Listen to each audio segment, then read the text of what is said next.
What's going on in Chicago and other urban American cities is completely unsustainable. Violent crime is out of control. We can't keep blaming whitey. I want to share with you this news clip from ABC News talking about what transpired in Chicago over the 4th of July weekend. Play the clip. This morning, the search for answers after a violent and deadly holiday weekend in Chicago. At least 100 people were shot, with 3 mass shootings reported. In all, 17 people were killed. Among them, Capri Edwards and her aunt Nikisha Strong killed when police say armed men targeted Strong's home on the south side. It appears that this started from some type of personal dispute. Police say Edwards died protecting her 1-year-old son. 2 of her other kids were shot. Strong's son was also killed. I would never in my life in a million years would think that I would see my mom laying down the way she was. This year, even worse than last July 4th, which saw 73 people shot and 11 lives lost. Locals say gangs are to blame, but they aren't the same as they used to be. Now they're running in smaller, more violent groups. One local neighborhood watch member saying a gang can be a block of people who don't like another block of people, adding that taunts on social media often lead to attacks. We have to work together to stop this. We can't break, fall apart. As for that shooting on the south side, no arrests were reported. Now, I'm sure there'll be people that watch that clip and will scream, what about Brett Favre? What about Donald Trump? What about MAGA? This is all MAGA's fault. We'll figure out a way to blame whitey. It's got to stop. It has to stop. Let's begin the discussion today.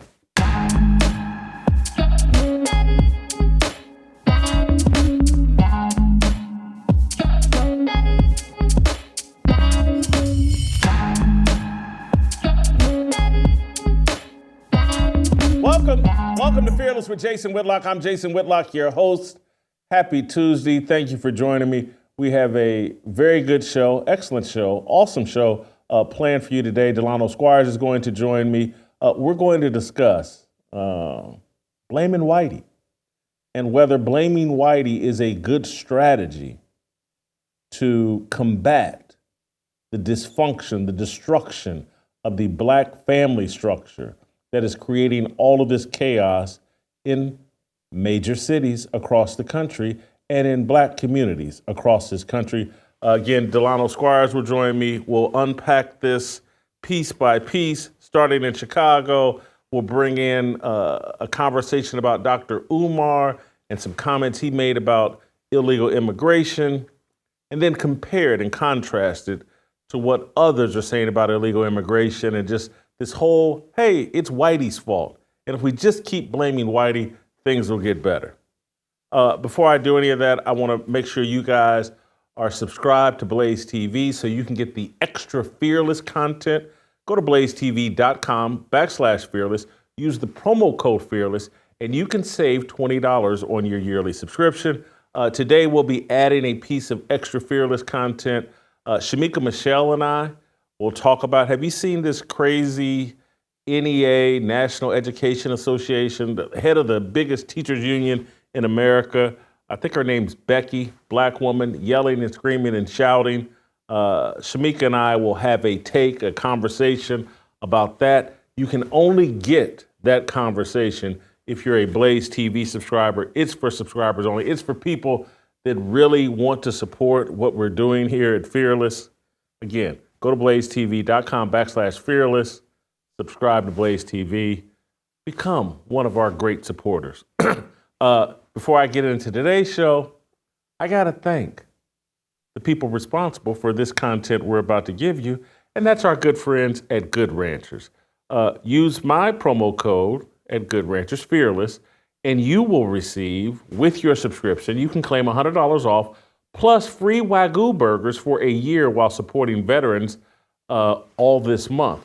It's time to revolt and claim your independence from the grocery store meat aisle. That's goodranchers.com/fearless. Use my promo code fearless. Get your Wagyu burgers, get your brats, get your yearly subscription. Thank Good Ranchers because they're so good to us. Now, let me go back to Chicago and where we started. I showed you the news clip out of Chicago. 100 people shot over the 4th of July weekend in Chicago. I think 19, 20 people killed. The mayor of Chicago, Brandon Johnson, the guy that replaced Lori Lightfoot, the idiot mayor, the dyed-in-the-wool Democrat liberal mayor, when questioned about 100 people shot in his city, 19, 20 people killed in his city over a single weekend, he found a way to blame whitey. And not only did he blame whitey, he blamed dead whitey. He blamed Richard Nixon. Hear for yourself. Let's play the clip. But you know what my ultimate goal is to transform this city so we cut off the pipeline of boys between the ages of 10 and 19 being either victims or the perpetrators. So, yeah, it is personal.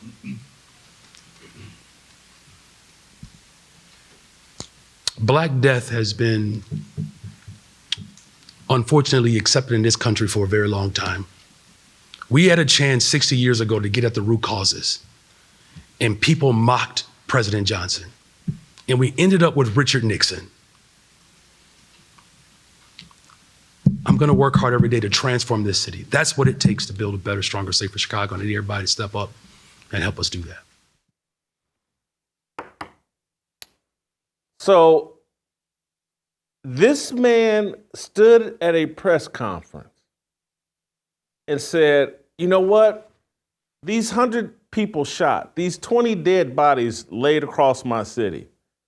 Richard Nixon did that. Yeah, let's blame Richard Nixon. Because we had a chance with Lyndon Johnson. You know, he did the Great Society initiatives. And oh my God, Richard Nixon came in and just destroyed everything. It's dead whitey's fault. And trust me, there's nothing we love more to do than blame whitey and dead whitey. Anything going on with black people, we're not responsible. No one in our community, the gangster disciples, the vice lords, the gangs that plague Chicago, they're not responsible. Richard Nixon is. He did that. Could you imagine saying that? Mayor of Chicago. We got to go back to 1968 and Richard Nixon. We got to go back to 1972 and Richard Nixon. Because we can't say, well, hold on. We don't have to go 3-4 decades back. Or hold on, is this 68? That's like 60 years ago. We don't have to go that far. Why not say, hey man, you know what? We had a black president from Chicago.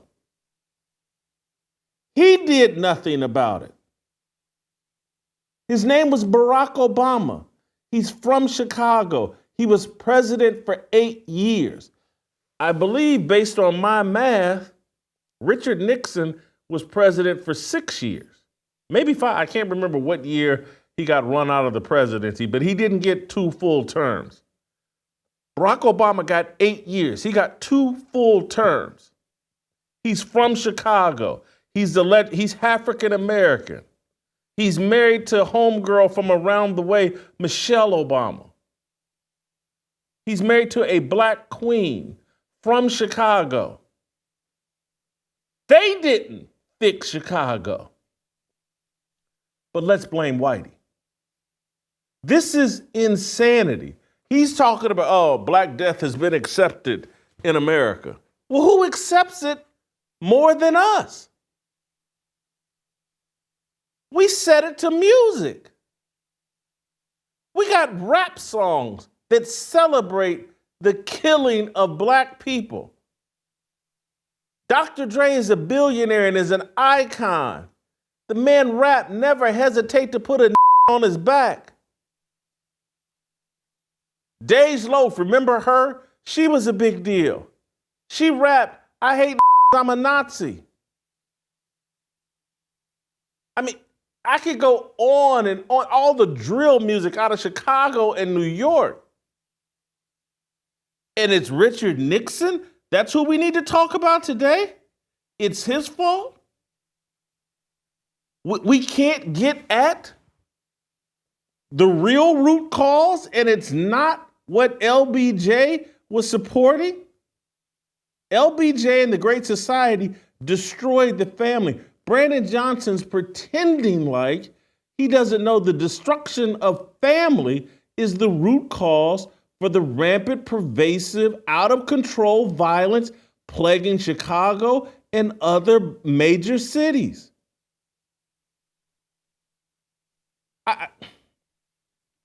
Boyce Watkins, who we wanted to get on the show today, but he's traveling, he's flying, he tweeted this out. We will never admit that a lot of Chicago violence is directly connected to the rise of single mothers and missing fathers. Mama can't control her aggressive son after the testosterone takes over. That's what fathers are for. Now, Boyce Watkins is getting at the root causes. He's not completely diagnosing it properly because, again, these young men are emotional like their mothers. They've been raised by their mothers who have taught them to give in to their emotions and to handle anything, any word, anything that hurts your feelings. You should respond emotionally and violently. Don't be disrespected. Again, all this diss music that we celebrate. Are you watching all of America and Black over Twitter just celebrate? Oh, God. Are you listening to Drake and Kendrick Lamar diss each other back and forth? This is great. Not Like Us is the greatest rap song, the greatest diss track. Oh, it's the anthem of the summer. Kendrick Lamar sitting out in LA from Compton, calling Drake, some African American from Canada, calling him a pedo, making fun of him for being a pedophile or alleging that he's a pedophile. This is the music we're all dancing to, celebrating to. All the Black celebrities are celebrating. Serena Williams is calling it great. She's mentioned in the song. This is a Black woman from California whose sister, one of her sisters, not Venus, but one of her sisters, killed through gang violence in LA. She's celebrating this Kendrick Lamar, this diss track. No one can make the connection like this whole culture we've built on disrespect and don't get disrespected. And if you do get disrespected, respond violently. That's the manly thing to do. It's coming from women. And it's coming from men raised by women who might as well be women. The root cause is obvious. And it's not Richard Nixon. It's us walking away from the God-designed, God-mandated family structure that kids need to be raised in. But he can't talk about it because he's been trained to blame whitey. To blame what? And again, I'm going to speak facts. I'm not going to point fingers. I'm going to speak facts. You connect the dots all that you want. But this mentality of blame whitey, blame whitey, blame whitey, blame whitey, where did it come from? Where did it start? And you can go all the way back to slavery and say, hey, white folks, then, but once you become free, once your Emancipation Proclamation, what's the mentality that you need to adopt to survive in a culture where you have been granted freedom. If the mentality is always going to be blame whitey, I'm responsible for nothing. If that's going to be our mentality, expect to get the exact same results year after year after year after year. Where did we learn this from? The NAACP and its foundings in the early 1900s. It's the training ground for the victim mentality and the mentality of blame whitey. It's the white man's fault. Anything that happens to you, it is that evil white man who did it. The NAACP trained us in this mentality. Who started the NAACP? Who founded, who funded it?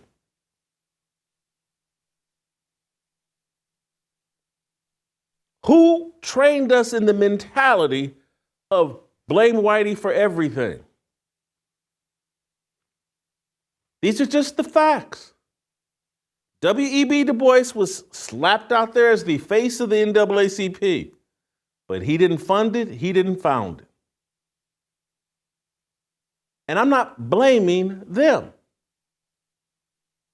I'm blaming us for repeating the same behavior over and over and over and over again and expecting different results. At some point, we have to say, you know what? This NAACP mentality, this blame whitey mentality, it's not serving us. It's not leading us to a better place. If we don't take responsibility for our own selves, our own communities, if we don't start finding alignment with people based on shared values, if we think the world is so simple that all we got to do is wake up and say, who's black and who's Democrat, that's my allies. Rather than, what are my values? What do I believe in? Do I believe Jesus Christ is my Lord and Savior? Let me align myself with other people who believe Jesus Christ is their Lord and Savior. And then let's follow the principles laid out in this Bible. These are my values. That's why we talk every day. Take the racial blinders off and be suspicious of anybody, black, white, Jewish, whomever, who tells you, hey, put them racial blinders back on and evaluate the world based on skin color. Be very leery of those people. Let's start evaluating people based on values. If we have shared values, let's align with them. Now, if your values are all secular, and maybe they are, maybe Brandon Johnson and everybody else, all of their values are secular, maybe that's all of your values are secular, keep doing what you're doing. But don't come running and crying to me or anyone else when you keep getting the exact same terrible, violent, nihilistic, depraved results. When your kids are shooting each other out in the street, don't blame those of us that have taken the racial blinders off and started trying to align ourselves with people who share our values or who share my values. I don't know what yours are. You decide for yourself. But cut out the whining. Cut out the, oh, let's blame whitey. No, let's look in the mirror and blame ourselves for adopting the wrong values. I want to go a cut deeper because these conversations are spinning a lot of different directions and coming from people you wouldn't think Dr. Umar Johnson had some very interesting things to say about illegal immigration. I can't say I agree with his diagnosis of what the root cause is of illegal immigration, but it's different than most people's. It's more right than some of the other people that are just arguing some of the most idiotic things in the world that are completely blinded by race. Umar's is laced with the racial lens, but not to the degree that some of this other idiocy that I will point out and Delano and I will discuss. Before I get to Delano, and because again, we're continuing the conversation about Chicago and this violence and this whole pattern. Blame whitey. If we would all just hold our hands together and blame whitey even more, man, I can't wait to see what happens with our kids. They're going to be so much smarter. They're going to be so much more successful. They won't be in coffins at 16, 17, 18 years old. They won't be dropping bodies 100 a weekend. If we all just hold hands and say, oh, it's whitey's fault. Just wait, those results are coming. Before I do that, I want to talk to you about our great friends at PREBORN, and it ties right in to the conversation we're having about how do you see life? Where does life begin in your worldview? If it begins inside the womb at conception, you've embraced the right mindset for a proper life, because inside the womb, you can't see a baby. You know he's there. He's kicking, he's moving around. The mother can feel the baby in her womb. He's developing.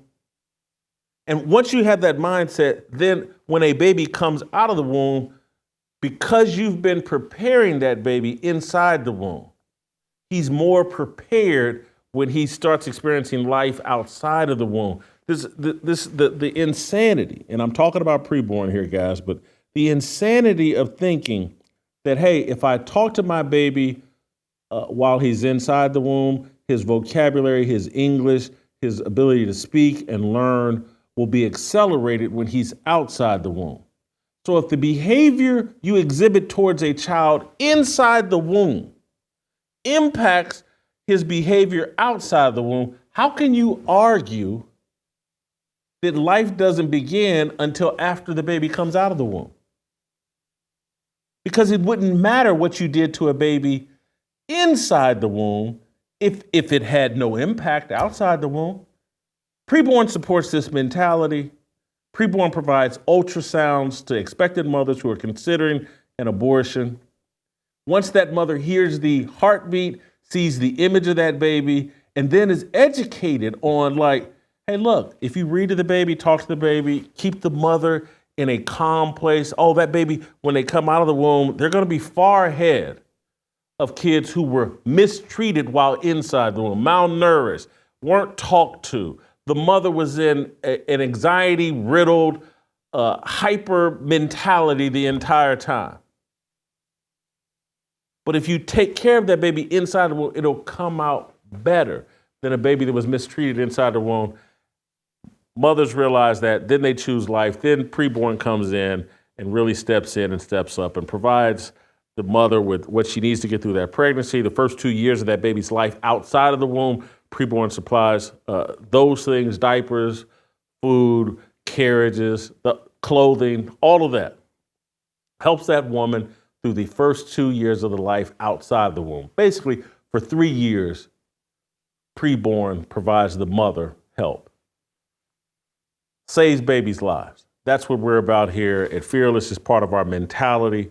It's an overall mentality that helps us see the world more clearly. The best thing I can tell you guys to do is support PREBORN. Whether you can afford $28, which pays for one ultrasound, or $140, which pays for 5 ultrasounds, or $14,000 that pays for a lot of ultrasounds. Whatever you give. Maybe it's just $2.80. I don't care. Pound 250 keyword baby. That's one way to give. Pound 250 keyword baby. Or give the way I prefer to give, preborn.com/fearless. That's preborn.com/fearless. Our money's not wasted, guys. It supports a mentality that will help us create a culture that is far superior to this filth we've been living in. Sorry I went on long today with preborn, but I just couldn't help it because it all connects. You got to get in the right mentality about life inside the womb. I don't have a womb, but inside a woman's stomach. Get in the right mentality, and then watch how you'll see the entire world differently. Watch how, again, when because when a baby's inside the womb, you are in control. Richard Nixon can't get to you. Donald Trump can't get to the baby inside the womb. What you do, what the mother does, what the father does, what the entire family does to support that baby, that impacts the baby. Not all these, hey, let's blame whitey boogeymen.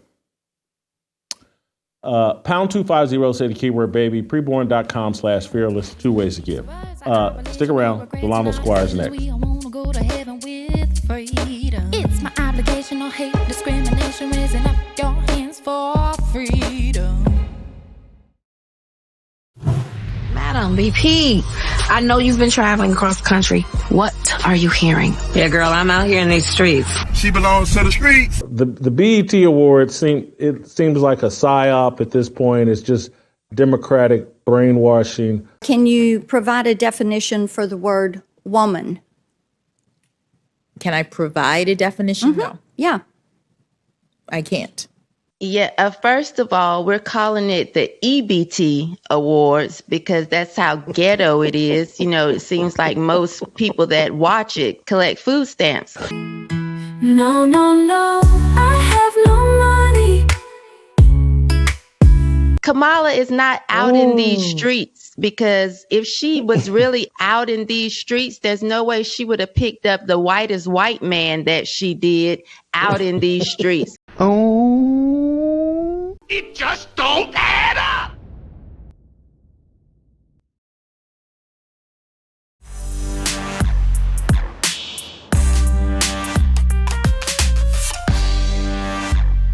All right, welcome back.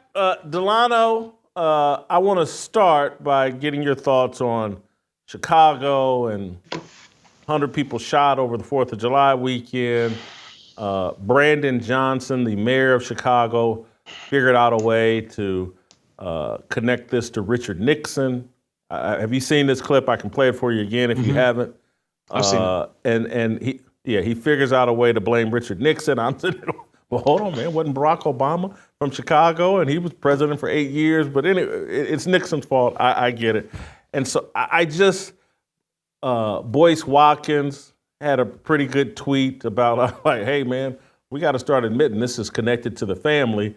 And so I was kind of happy to see that like people are starting to wake up and point out the obvious, and we can't just keep black problem, black violence. Let's blame whitey. We got to get to deeper issues or more substantive discussion than that. Your thoughts on Brandon Johnson blaming Richard Nixon? Well, Jason, I wish you had warned me about this because I would have prayed before I came on camera because I do not like Brandon Johnson at all. I think he is a weak and ineffectual leader. I think he is the poster child for everything that is wrong with the uplift through politics mindset that's held the black community captive for the better part of 60 years. He speaks almost exclusively in Chinese. Every time he opens his mouth, it sounds like he's about to cry about something. He is obsessive about identity politics. They did a photo shoot a couple weeks ago where he proclaimed this is the blackest administration in the history of Chicago. And I think, again, he represents, Jason, he's so bad that he makes me long for Lori Lightfoot. Honestly, he makes Lori Lightfoot look like a sane and rational person. But I mean, on the substance, I think, again, I'm not surprised by this because particularly black progressives like Brandon Johnson have a severe allergy to responsibility. So anytime an issue comes up, they look for the quickest way to pivot, either to say that this problem is caused by systemic racism or some economic and structural forces, because the only two solutions that they have are bigger government and better white people. Now, homicide is hard to do when it comes to that, because this is ultimately about one young black man taking the life of another young black man, typically, certainly in Chicago. So what he did is say, well, let me pivot to a white Republican president to say why we have these problems in Chicago. And again, I worked in gun violence prevention in DC. I heard all of the excuses. I heard financial, economic disinvestment, food deserts, gentrification, white flight, all of them. Every single one of the excuses I've heard. And Brandon Johnson epitomizes that. So instead of saying, again, the root cause is the breakdown of the family structure, the root cause is the fact that men no longer lead their homes and no longer lead communities, he pivots to saying, well, you know, the root causes are we don't spend enough money on single moms, and Richard Nixon is why, and we should have had Lyndon Baines Johnson rule from 1964 all through, you know, up until 1988. So, I mean, again, I'm trying to restrain myself and remain composed because I have an image to uphold. I'm fearless, but I really cannot stand that guy. I don't like him either, but I don't find him remotely unique. You know, he just, maybe he's a bit bolder about it, or maybe he's just dumber and he can only stick to the prescribed talking points. He can't even put his own spin on the talking points. And so he just repeats the talking points of somehow this is Republican white men, and if Donald Trump gets back in office, the vice lords and the gangster disciples in Chicago are going to shoot more people. Whereas if I'm in power, or Barack Obama were put back in power, you know, peace would hover all over the south and west side of Chicago. Remember when Barack Obama was president and no one in Chicago got shot? I don't know if you remember that, Delano, but it was a very, very peaceful time, mostly peaceful time.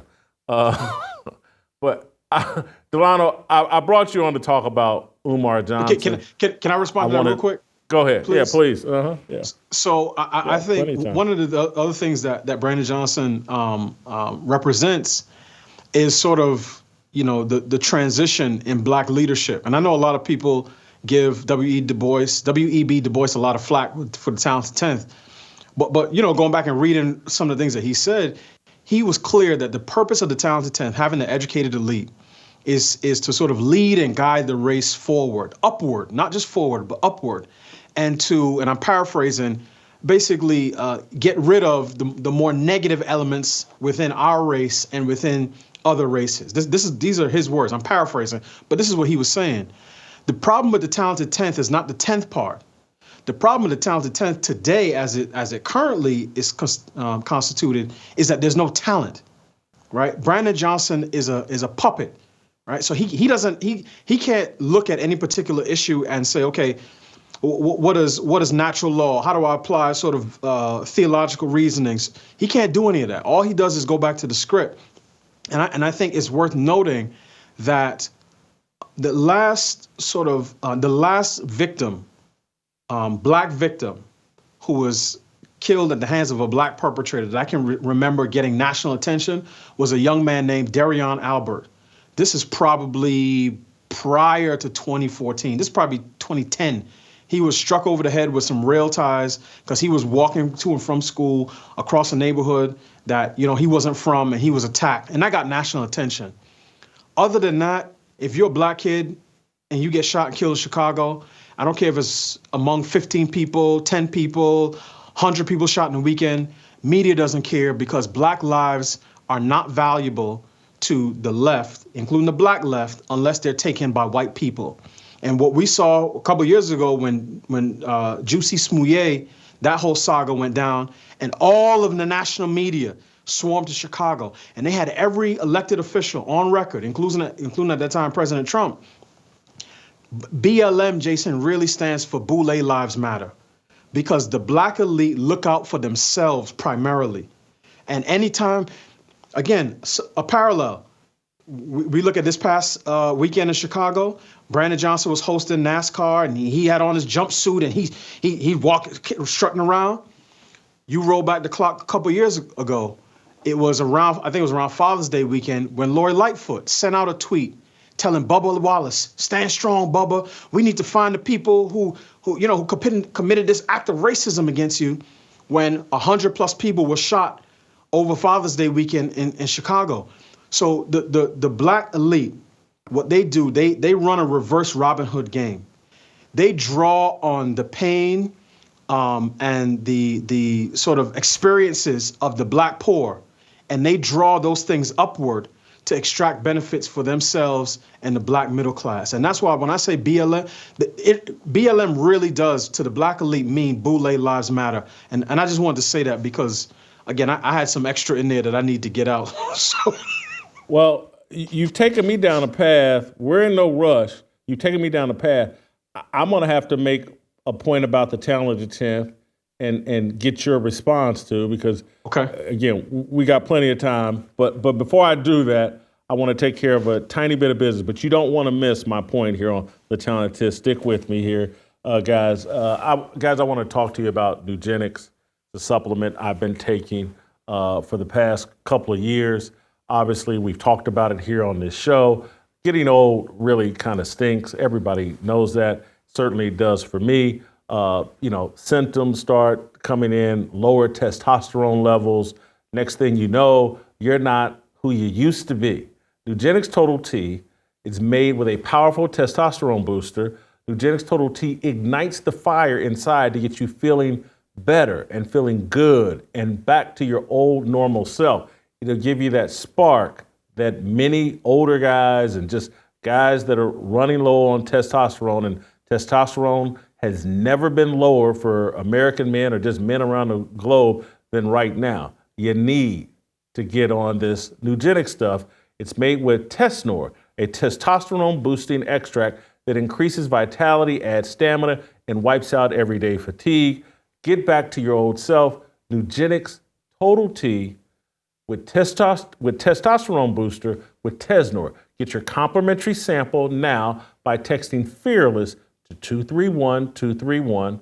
Try it before you buy. Don't be misled. Most products use generic ingredients that aren't close to clinical grade. But with NUGENIX Total T, you get premium key ingredients at the same powerful clinical potency levels used in trials. All you got to do, text 231-231. Get a complimentary bottle of NUGENIX Total T. Text now. We'll add a bottle of NUGENIX Thermal X, our most powerful fat incinerator on the house. Just text FEARLESS to 231-231. That's NUGENIX Total T, NUGENIX Thermal X on us. Just pay shipping and handling. Texting enrolls you into reoccurring automated text messages. Consent not required to purchase. Message and data rates may apply. The #1 doctor recommended brand by primary care physicians based on an independent survey conducted by IQVIA 2022.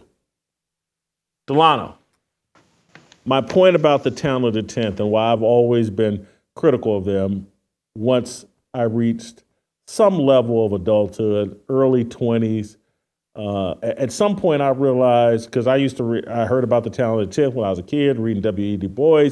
He's an icon. And then at some point I realized, well, hold on, man, I'm not part of the talented 10th. And, my mother, factory worker, my father, didn't graduate high school, started out as a factory worker, then a small business owner. I graduated high school, like a 2.8 GPA, SAT score around 900, graduated Ball State with a 2.3. And I started figuring out well, hold on, man, how did I make it? What was, and it was actually the very humble beginnings and the very humble values that my parents had that helped me become successful and have served me best in life.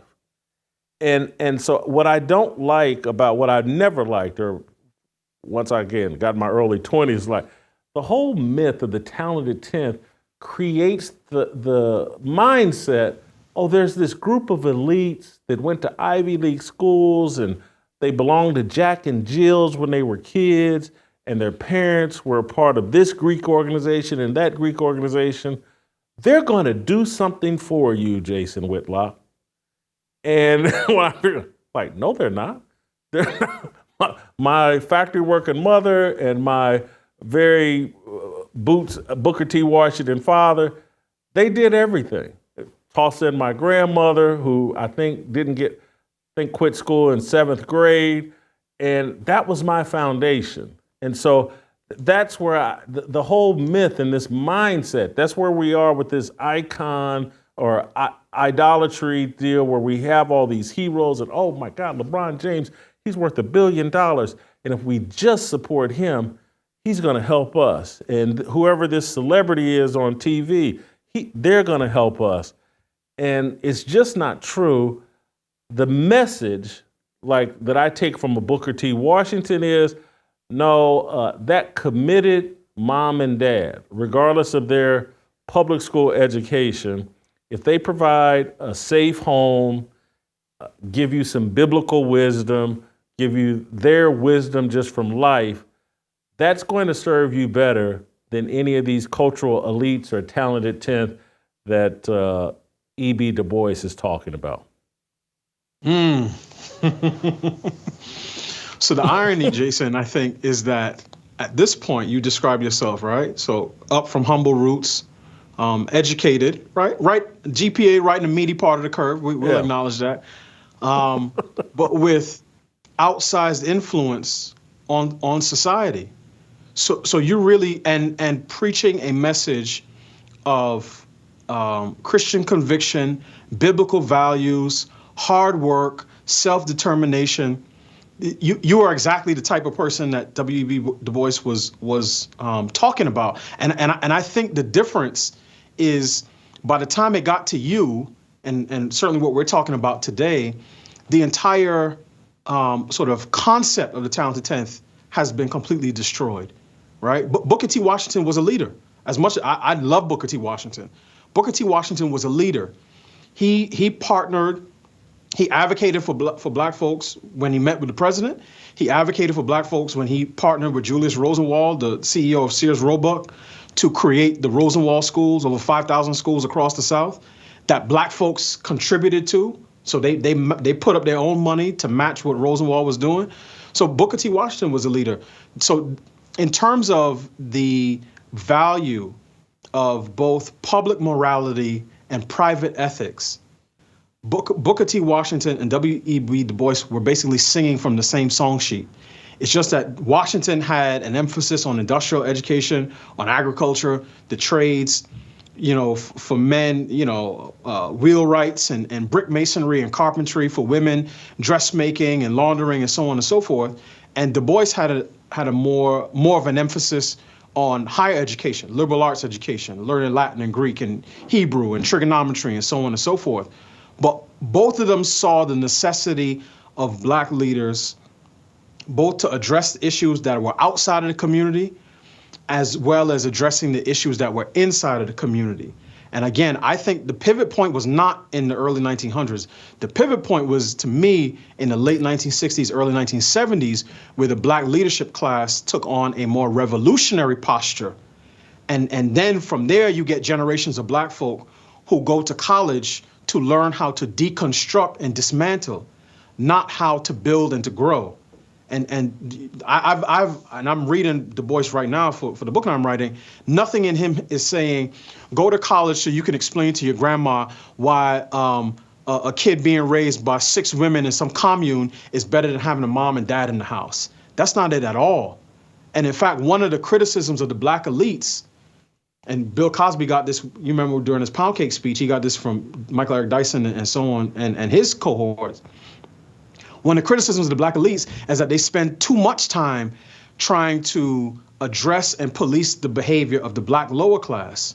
And in that sense, Cosby was functioning in the same way that Jason Whitlock functions and says, look, this degenerate behavior that we're planting is not going to reap the things that we say we want in the next generation.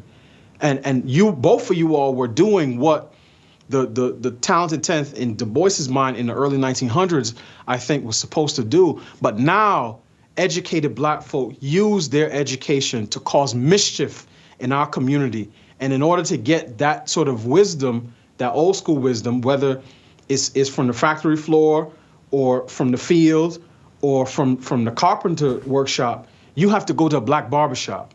And I said this to my wife yesterday, Jason, when I start, doing more work in terms of rebuilding the black family, I'm not worried about the guys in the barbershop, even the ones who got 5 kids by 4 different women.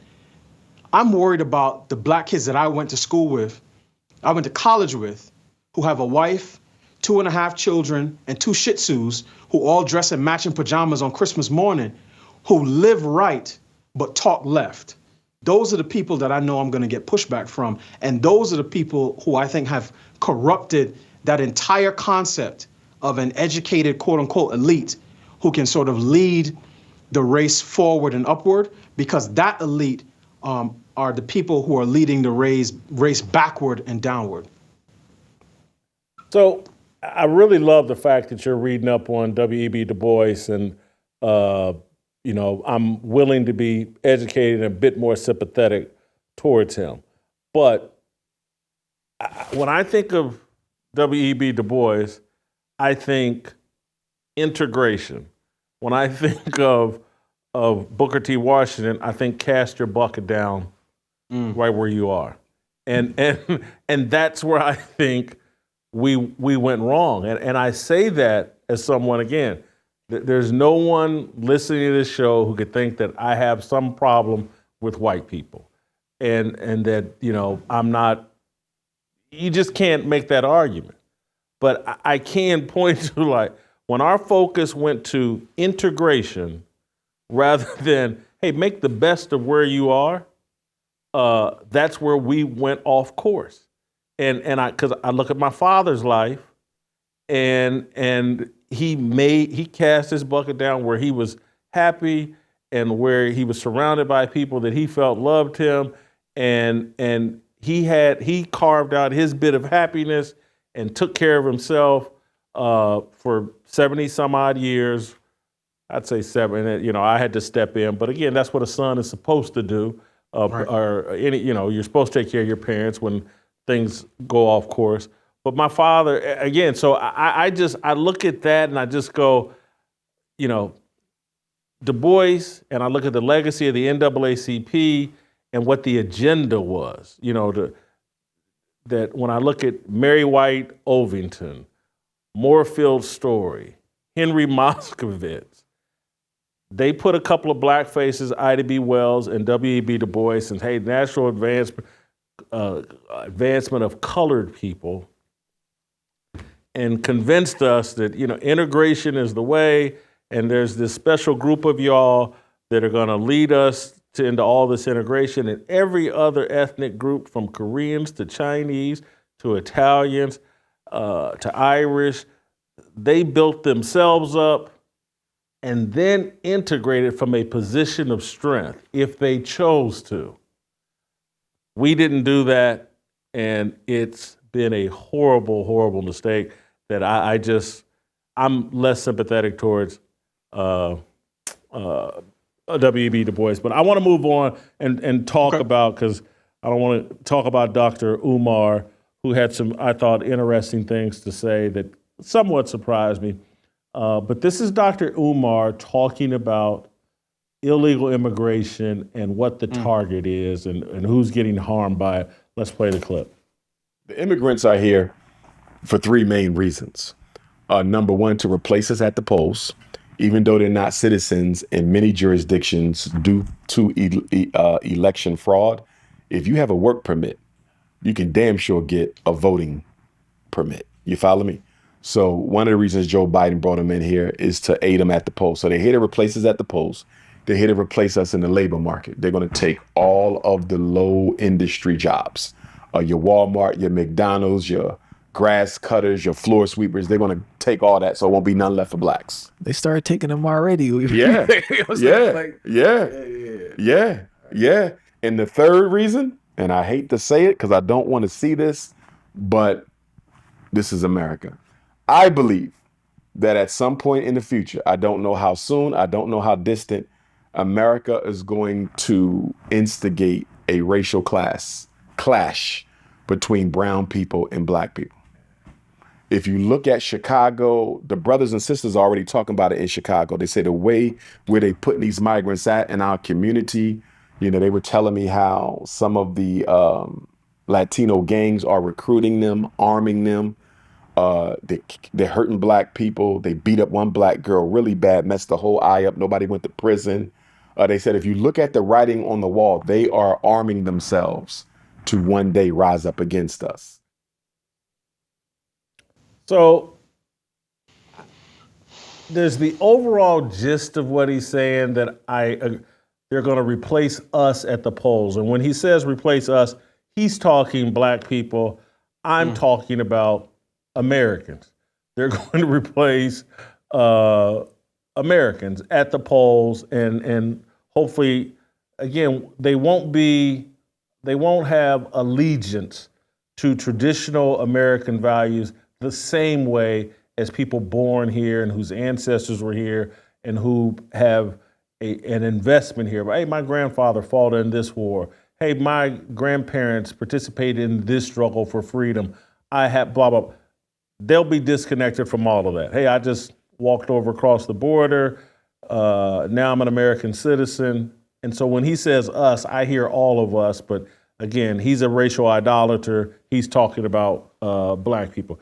When he talks about entry-level jobs, you know, that doesn't fly with me as much either, because we've been filled with such a sense of entitlement that we think a lot of these, they're beneath us. What do you mean?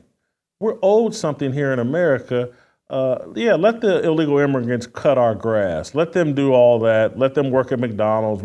That's all beneath us. So we're replacing ourselves in that job market.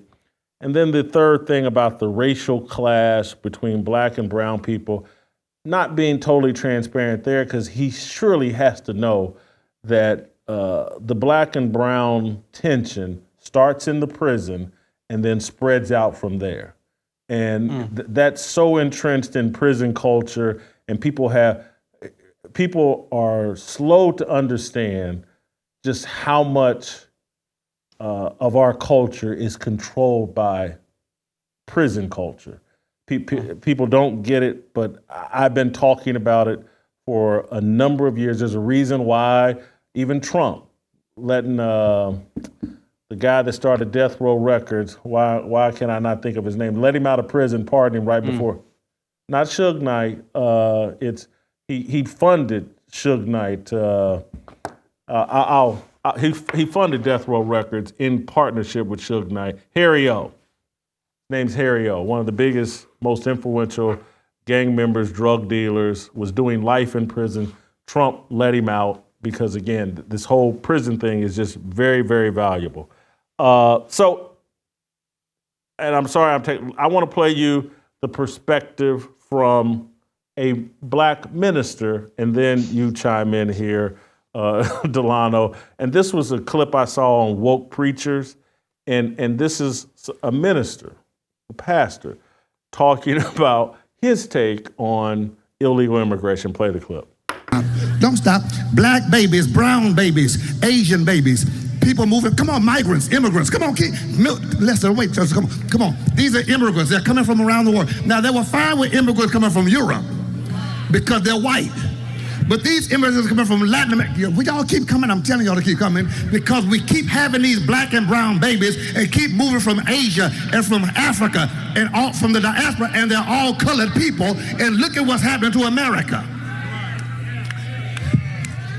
Now we're going to vote on the new choir director. So now they don't like democracy. So this is the white conservative power structure. Are you following me? As long as they had the majority, they control the courts, they control the economy, they control education, they control the president, every branch of government, the three branches, the executive, the judicial, and the legislative. But now that they're no longer going to be the let's destroy democracy.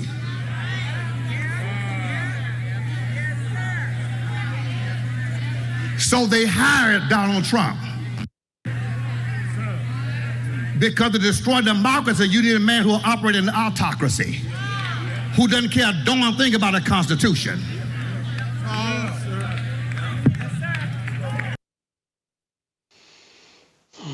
It's an amazing clip.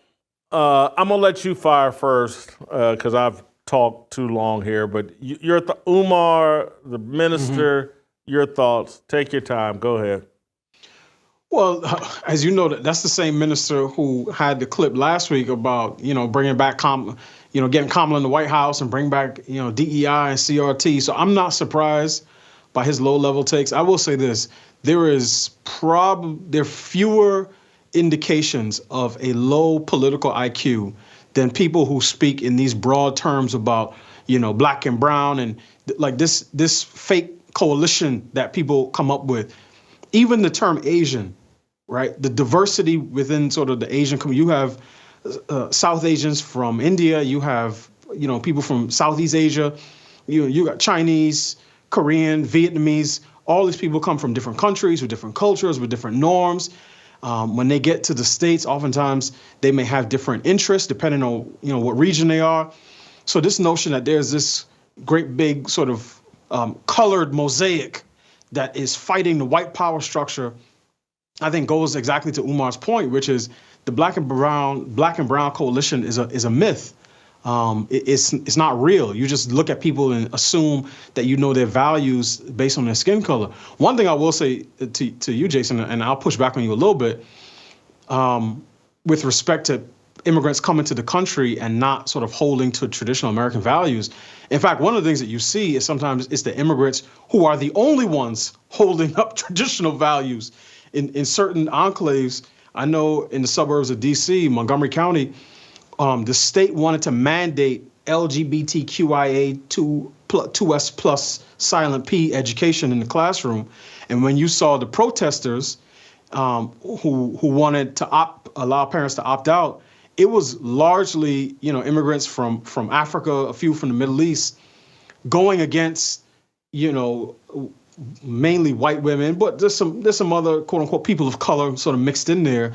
And part of the reason is because people who come from other parts of the world oftentimes have not been completely corrupted by the type of pride politics that has become the official religion here in America.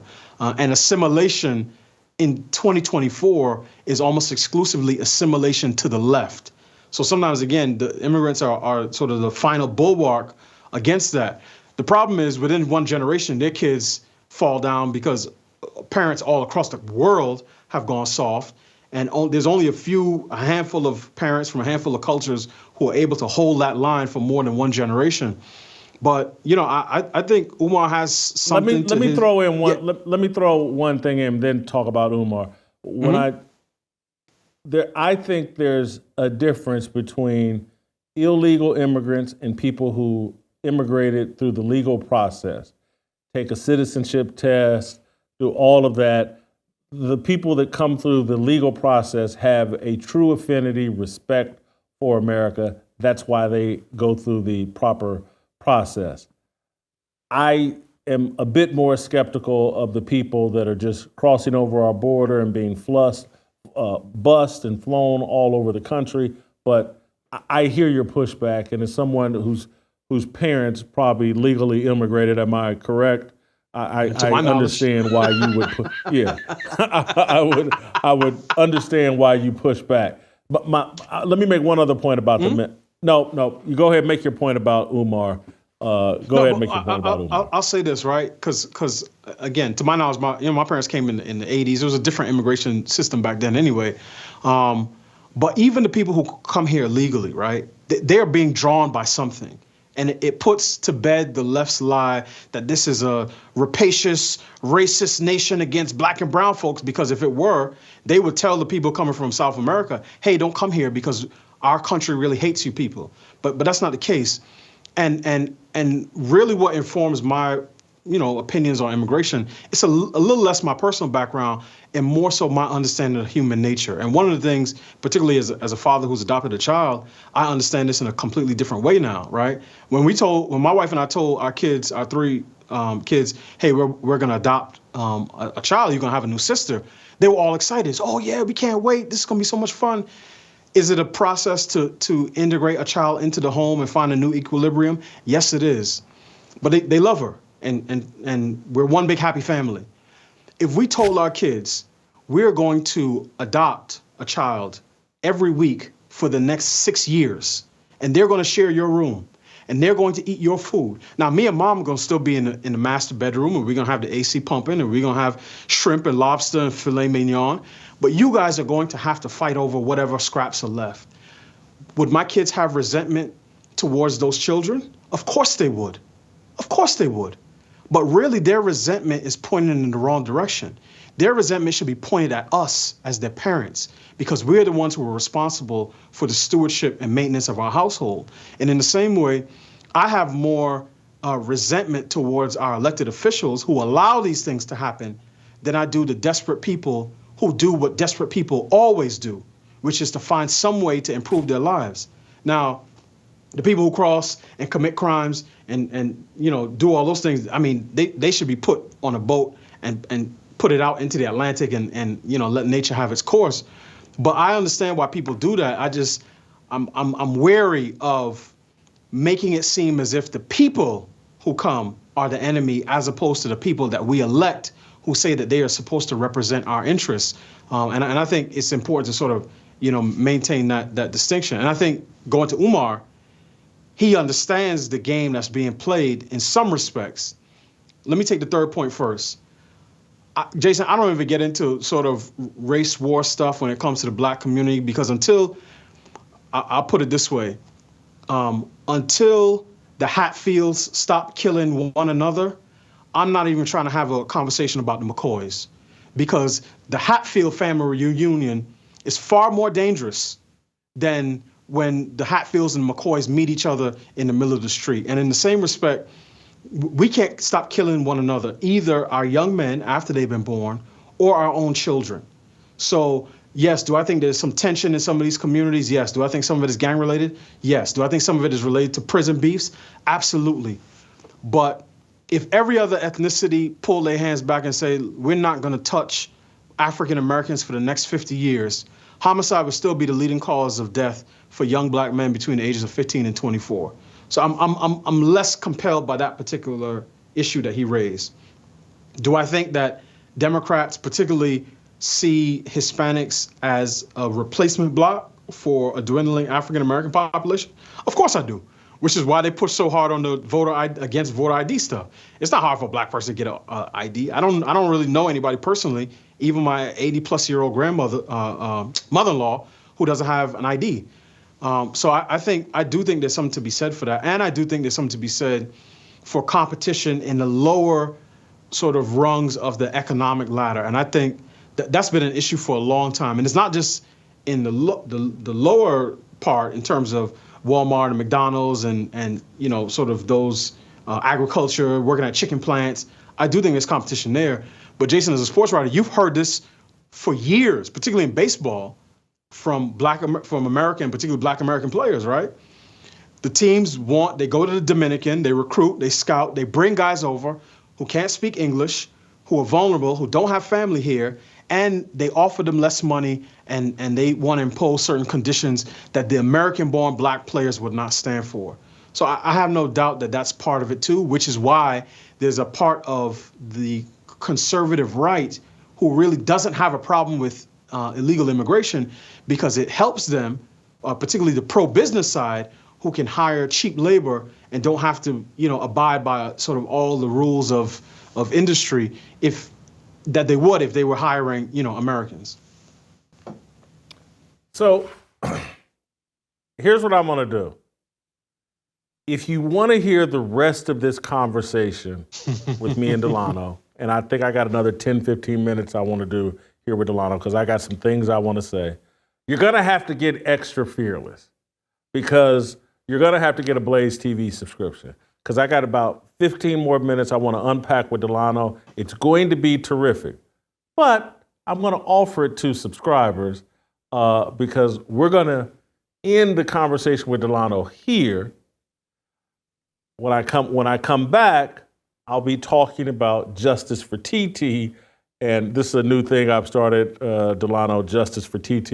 It's a great new segment. It's how we're trying to close a lot of the shows with it. But if you want to hear the rest of the conversation between Delano and I, you need to be a Blaze TV subscriber. Delano, hold tight. Guys, this July, claim your independence from the meat aisle. Prices up, quality is down. All of that can be corrected with Good Ranchers. It's time to revolt. GoodRanchers.com is the #1 place to get 100% American meat for this uniquely American month of July. Celebrate the sweet taste of freedom with savory meats conveniently delivered right to your door, and they're all born, raised, and made right here in the good old US of A. Whether you're hosting a backyard barbecue, a poolside party, whatever you're doing to celebrate one of the hottest months of the year, do it with Good Ranchers meat. It's the best thing you could do. Subscribe to any Good Ranchers box now and get $100 off plus free Wagyu burgers for a year. It's more than just a great deal. It's a chance to celebrate this summer with great food in your backyard. All you have to do to claim this offer is go to GoodRanchers.com and subscribe to any of their custom curated boxes filled with 100% American beef, chicken, pork, or wild-caught seafood. Use my promo code FEARLESS at checkout to claim your $100 off and free Wagyu burgers for a year. Get free shipping on all your orders and make this Independence Day month one to remember. If you needed any other reason to support Good Ranchers, they're not only amazing partners of my show, but they support Paralyzed Veterans of America. Every order saves American farms and supports American veterans. Change the way you buy meat today at GoodRanchers.com. Use my promo code FEARLESS to claim $100 off plus free Wagyu burgers for a year. Make this month unforgettable with food that brings everyone together and flavors that honor the spirit of America. GoodRanchers.com. American meat delivered. Don't go anywhere. Justice for TT. Justice for TT. Next.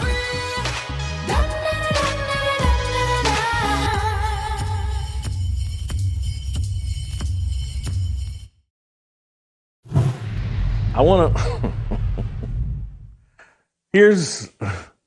to play this Joy Reid clip, and there's several thoughts that go through my mind as I watch this Joy Reid clip. One is, You gotta give him that huck. I regret criticizing Joy Reid for wearing the Donald Trump wig. What was the reason? What was the reason? What was the reason? I regret it because she looks better in the Donald Trump wig than she does with her own hair.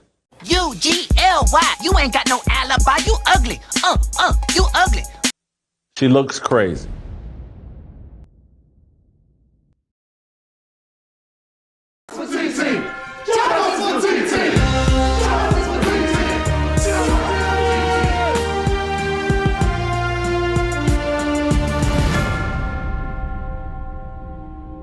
All right, time to close the show with my new favorite segment, Justice for TT.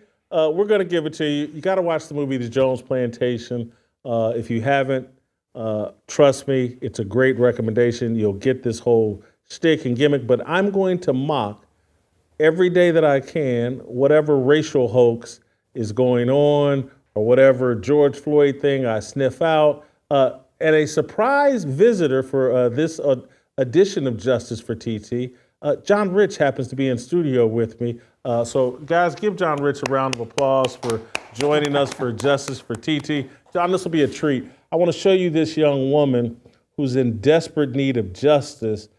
She got pulled over by police and behaved very poorly and kind of didn't come out on the top end of this. Let's play the clip. Stay in the car. What are you putting me up for?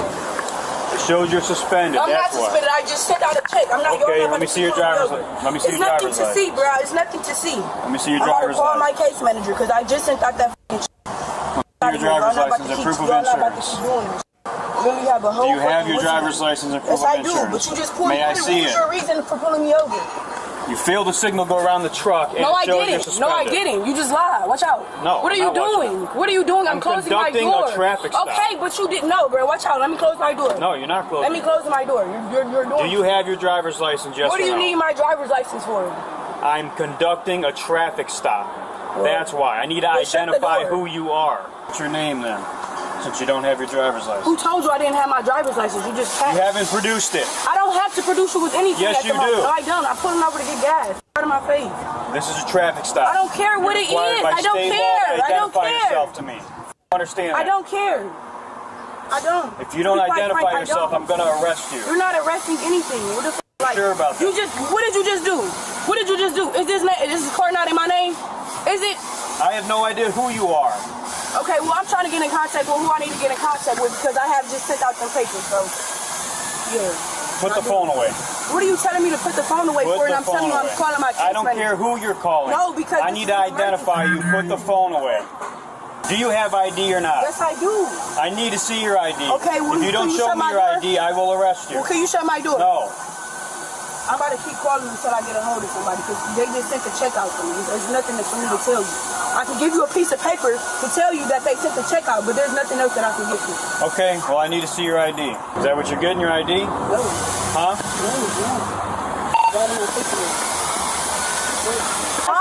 Just relax. Bro, stop putting pressure on me. Not. Then you need to relax. I'm telling you, you're putting pressure on me. You need to relax. Bro, I need y'all to back up, please. Bro. Like, please. Please. Like, y'all control this. You're making this worse than it is. Let me go, bro. Like, I have anxiety and everything, bro. Okay. Do you want to sit down? I can't breathe, bro. Watch out. I can't breathe. I can't breathe. You're harassing me. I can't breathe. I can't breathe. Relax. I can't breathe, bro. Okay, relax. I can't breathe. I can't breathe. Just I can't relax, fucking okay? breathe. I can't breathe. I can't breathe, bro. Stop touching me, bro. Move. Stop touching me. Stop. You're done. Go to jail. You are under arrest. You hear me? You're under arrest.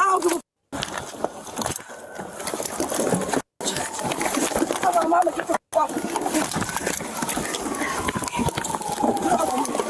Get a spit hood in there. Get a spit hood out of that glove box. Get the f off me.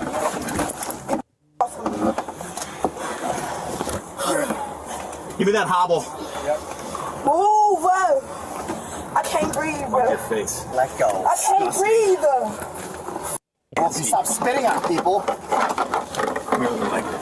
Bro, I can't breathe. We have an ambulance here. So send them because I can't breathe. They're here. Okay, so get off of me, bro. My arms is bleeding and everything. Got it. You gotta calm down, and your breathing's gonna get better, I promise. We're gonna help you out. Touch me again. You keep doing that on the slide, I will serve both of y'all, I swear to God. You really I swear to God. I swear to God. I don't care. All right. I don't care. I don't. The suspect was charged with driving under suspension, simple assault, and assault on a police officer. So everybody wonders why I'm so hard on George Floyd. This is why. This woman is a graduate of the George Floyd School of Criminal Justice. She thinks that behaving like George Floyd is the way you're supposed to behave when interacting with the police. This is dangerous. This is stupid. This is every one of these videos starts out with someone being non-compliant with law enforcement. And it's very simple to avoid problems with law enforcement. Kill them with kindness. Doesn't matter whether they like you or not. People, when met with positive energy, they fold. They can be the angriest, most racist people in the world. You kill them with kindness, they fold. I've done it 1,000,000 times. I'm a speeder. I get pulled over all the time. And I kill them with kindness, and they fold. Here's a warning, Mr. Whitlock. Continue on your way. Doesn't happen every time, but it's a high percentage of the time. And they keep lying. The media keeps lying to you and telling you the way to behave with the police is to get angry with them, ignore their instructions, just do everything the opposite, to put yourself in harm's way. And the next thing you know, you'll be in one of these videos, I can't breathe. I can't breathe. I can't breathe. It's a George Floyd video. We've trained her to do this, to disobey law enforcement. And if she continues on this path, we'll be gathered up somewhere screaming, justice for TT, justice for TT, justice. John, I don't want you to get involved in this because I piss people off when I do this, but this is what we do here at Fearless. We're looking for justice for TT. We'll see you next time.